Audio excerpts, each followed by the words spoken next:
Halo semuanya, sawadee-krap, apa kabar? Semoga kabar kalian selalu baik dan juga sehat. Selamat datang di segmen analisa. Hari ini kita baru aja mendapatkan kabar terbaru bahwa kedua kuburan dari kedua korban di Subang, Jawa Barat itu sudah dibongkar kemarin karena dilakukan otopsi ulang. Dan berdasarkan keterangan dari tim kuasa hukumnya Pak Yosep mengatakan memang benar kemarin di tanggal 2 Oktober 2021, tepatnya jam 2 sore sampai jam 5 sore ya, dilakukan otopsi ulang ke kedua korban dari pembunuhan ini, Ibu Tuti dan juga Amel sendiri. Oke, kemudian banyak berita di luar sana yang bertanya, bukankah sudah dilakukan otopsi Anjas pertama kali, tapi kenapa butuh dilakukan otopsi lagi? Oke, sebelum kalian sampai ke kesimpulan mengejudge atau mempertanyakan atau mengkritisi, kita harus cari tahu dulu sebenarnya apa sih tujuan dari otopsi, jenis-jenisnya, apakah ini wajar, normal atau tidak. Kita akan coba simak keterangan dari dokter spesialis forensik yang membahas mengenai jenis-jenis otopsi ya. Ini aku ambil dari Kompol Dr. Aji Kadarmo yang menjelaskan tentang beberapa jenis otopsi, terutama otopsi forensik juga tujuannya buat apa sebenarnya. Oke, tapi sebelum kita bahas lebih lanjut, aku mau mengucapkan terima kasih buat komentar positif kalian tentang video-videoku di channel YouTube ini, beserta juga terima kasih yang sudah subscribe, sudah 18% para penonton yang bersedia untuk subscribe, walaupun sisanya masih belum. Tapi it's okay, at least aku appreciate apa yang sudah kalian lakukan. Oke, sekarang kita mulai bahas lebih lanjut sebelum kita melihat hasil otopsi yang kemarin aku ingatkan ya. Hasil otopsi kan sudah diumumkan dari Kapolres Subang, AKBP Sumarni ya, sudah diumumkan hasil otopsinya seperti apa. Nanti akan aku ingatkan kembali seperti apa. Kenapa kok masih butuh lagi begitu. Nah, ngomongin soal otopsi, otopsi itu ada 3 jenis. Yang pertama adalah otopsi mediko-legal, contohnya ya seperti otopsi forensik ini, dan ini memang adalah otopsi yang diminta atau diminta oleh tim penyidik dan dilindungi oleh undang-undang. Jadi sudah ada yang mengaturnya, apalagi untuk urusan kriminal. Ini yang kita bahas untuk hari ini ya, untuk kasus dari pembunuhan di Subang ini. Sedangkan yang kedua adalah otopsi klinis. Ini merupakan otopsi biasanya untuk keluarga orang yang meninggal ingin mengetahui penyakit apa yang menyebabkan orang tersebut meninggal, biasa dilakukan otopsi klinis. Sedangkan yang ketiga adalah otopsi untuk tujuan akademis. Misalnya untuk teman-teman mahasiswa kedokteran yang harus belajar anatomi tubuh, ini juga dilakukan otopsi di sini. Oke, sekarang kita akan coba bahas otopsi forensik. Fokus di sini. Otopsi forensik adalah pemeriksaan terhadap jenazah kepentingan peradilan yang diminta oleh penyidik. Jadi bukan diminta oleh siapapun, tapi adalah untuk kepentingan penyidik sendiri. Nah, dari keterangannya di sini, aku ambil dari Dr. Os ya, pada saat ngobrol tentang otopsi seperti apa. Beberapa tujuannya, yang pertama adalah untuk mengetahui mekanisme kematiannya. Oke, mekanisme kematian tuh ya lebih detailnya adalah misalnya penyebabnya apa, apakah karena benda tumpul, atau dipukul, atau keracunan, hal-hal seperti itu.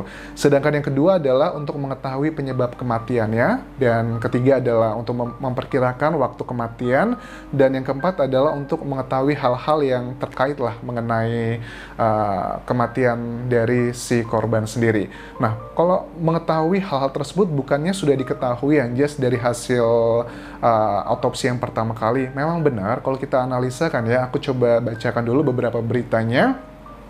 Aku ambil dari Subang Kompas TV.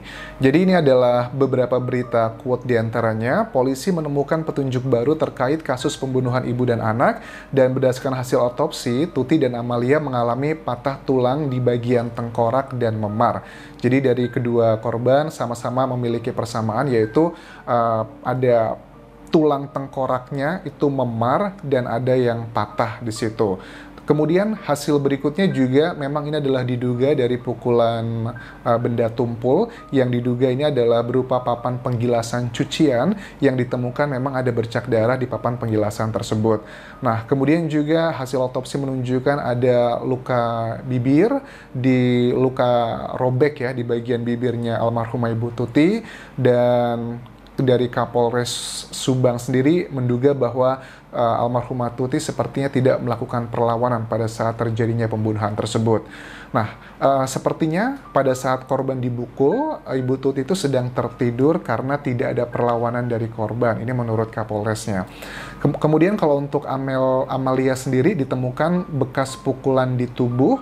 Amalia diduga melakukan perlawanan kepada pelaku. Di tubuh Amalia juga terdapat bekas tanah. Nah, mungkin terjadi pergelutan gitu ya, perlawanan dari almarhumah Amel, mungkin sempat terjatuh, dan polisi menduga memang sebelumnya korban sempat dieksekusi kemudian dibersihkan di kamar mandi dan ditumpuk di dalam bagasi.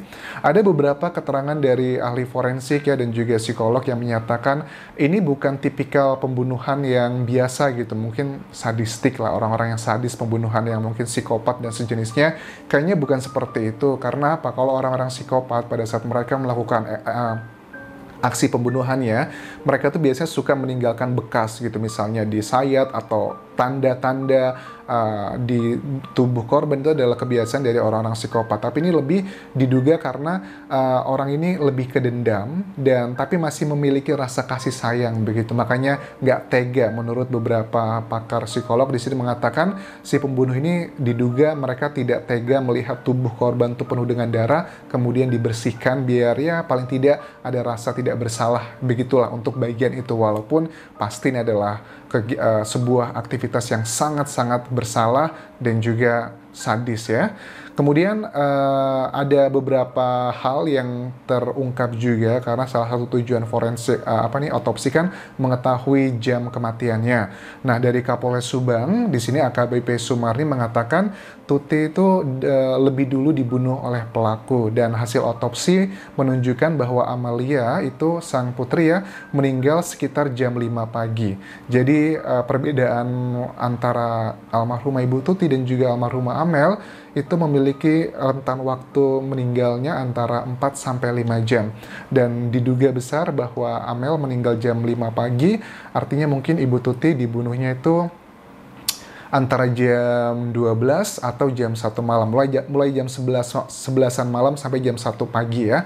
Itu adalah dugaan dari hasil dari otopsi. Sebenarnya kalau udah ngomongin hasil otopsi bukan lagi dugaan ya, tapi memang itu adalah scientific evidence ya, bukti-bukti ilmiah. Dan ada beberapa orang yang bilang, kenapa kok mereka ditelanjangi Anjas? Apa jangan-jangan ini ada berhubungan dengan tindakan seksualitas? Dan dari hasil otopsi sudah dikonfirmasi, dari sini tidak ada tanda-tanda terjadinya pelecehan seksual karena memang tidak ditemui hal tersebut pada saat dilakukan otopsi. Oke, nah yang menjadi menarik kan kalau kita lihat sekarang ini kemungkinan ada banyak teman-teman yang berspekulasi bahwa bagaimana sih kok kepolisian sepertinya terkesannya lamban begitu kan ya untuk mengetahui semua data-data hasil-hasil ini. Sebenarnya menurut aku kepolisian bukannya lamban ya, tapi karena sangat berhati-hati. Karena seperti kalian tahu kasus ini itu bukan lagi menunggu orang mengaku bahwa saya adalah pelakunya, bukan. Jadi polisi sekarang sudah tidak lagi membutuhkan pengakuan seseorang untuk mengaku dia adalah pembunuhnya, tapi yang dibutuhkan adalah bukti-bukti evidence-nya itu yang scientific begitu. Misalnya seperti DNA, kemudian sidik jari atau yang lainnya. Ngomongin soal DNA itu ada beberapa orang yang berpikir bahwa DNA itu adalah darah, bukan. Jadi DNA itu bagaimana mekanisme singkatnya kita mengecek DNA seseorang tuh, kita harus mengeceknya dari kedua belah pihak. Di Indonesia memang kelemahannya, kita tidak punya bank DNA. Maksudnya seperti apa Anjas? Misalnya begini, di tubuh misalnya ya, di salah satu bagian tubuh korban ditemukan mungkin cairan atau rambut dari terduga bukan miliknya mereka begitu. Mungkin di tubuhnya almarhumah Amel ditemukan rambut, tapi rambut tersebut bukan miliknya Amel ataupun Ibu Tuti. Nah, kemudian diceklah DNA-nya. Untuk mengetahui siapa yang punya DNA ini, kita juga harus membandingkan. Misalnya gini, ya sudah, kepolisian melakukan tes DNA untuk seluruh saksi yang notabene ada lebih dari 20 orang. Dari 20 orang saksi ini kemudian dicocokkan.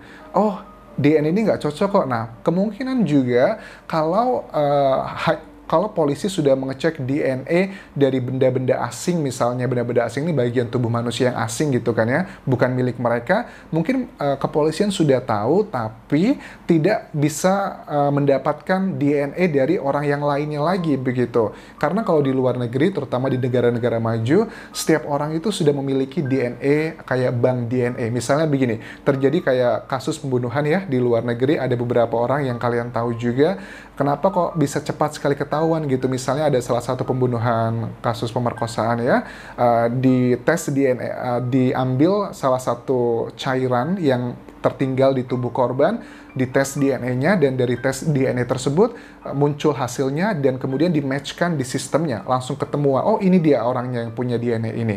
Nah kalau di Indonesia kita nggak punya bank DNA, makanya ini yang membuat prosesnya sangat lama, karena yang dicocokkan itu harus diambil sampelnya. Untuk kasus simpelnya misalnya kayak kalian tahu ya, mungkin kita bisa ngecek di beberapa berita selebriti gitu kan ya, untuk mengecek DNA apakah dia anakku atau bukan, itu pun dibutuhkan waktu seminggu gitu kan ya, lebih dari beberapa hari gitu kan ya, dan itu harus diambil kedua sampelnya, orangnya sudah tahu jelas. Tapi kalau ini kita nggak tahu, yang kita sudah tahu sampelnya pertama, sampel keduanya siapa, itu kan menjadi kendala tersendiri.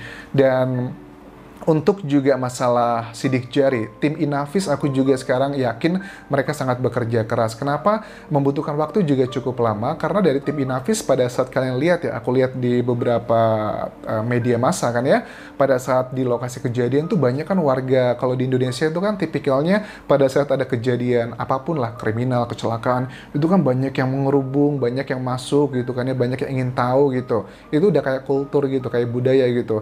Mungkin sekarang tim Inavis sedang memisahkan manakah sidik jari orang-orang yang hanya sekedar datang menonton, ataukah sidik jari yang memang orang ini ada patternnya unik di lokasi-lokasi yang sangat tidak mungkin orang-orang yang masyarakat datang cuma nonton doang. Nah, ini pelajaran juga buat teman-teman pada saat kalian melihat sebuah tindakan kriminal sedang dilakukan olah TKP, kalian jauh-jauh dari lokasi kejadian agar membantulah tim dari Inavis ya untuk menyocokkan sidik jari. Karena kalian juga tahu, dari beberapa jurnal disebutkan bahwa sidik jari itu umumnya hanya bisa bertahan antara 5-6 jam saja. Dan sidik jari itu tidak bisa menempel di kain. Jadi kalau kalian memang pengen penasaran banget gitu kan ya, pengen tahu lokasi ya it's okay, tapi at least kita tanggung jawab, pakailah sarung tangan gitu, karena agar sidik jari kita tuh tidak menempel di benda-benda yang ada di lokasi kejadian. Nah kemudian kalian bertanya, sebenarnya sidik jari itu gimana kok dia bisa mengeceknya Anjas, kenapa harus dicuci? Karena kan kita lihat ya bahwa tubuh korban itu kan dibersihkan dengan sabun, dicuci mandi, karena itu untuk menghilangkan sidik jari dari si pelaku tersebut. Kita kan di tangan itu mengeluarkan kayak minyak ya. Nah, minyak tersebut inilah pada saat kita nempel di sini, di badan gitu, itu ada bekasnya. Makanya sabun itu bisa menghilangkan minyak-minyak yang nempel di tangan kita. So, kita tunggu nanti seperti apa kelanjutan dari hasil otopsi kedua dari pihak penyidik di sini, dan otopsi pertama untuk hal-hal simpel yang mungkin sangat simpel seperti tujuan-tujuan tadi yang disampaikan oleh Dokter Aji ya, itu kan sudah diketahui. Tapi ada beberapa hal detail yang mungkin menurut aku seperti DNA atau mungkin bagian tubuh yang bukan milik mereka yang mungkin ditemukan yang harus dicek ulang. Menurut aku itu adalah langkah yang baik, langkah yang sudah ada progres, karena ada beberapa kemungkinan yang bisa ditemukan di sini. Aku rasa itu aja dulu yang bisa aku bahas untuk video ini. Terima kasih sudah menonton. Tinggalkan komentar kalian, tinggalkan like kalian, dan subscribe juga channel YouTube ini biar aku semakin semangat membuat video-video selanjutnya. Kopun kerap semuanya. Bye-bye.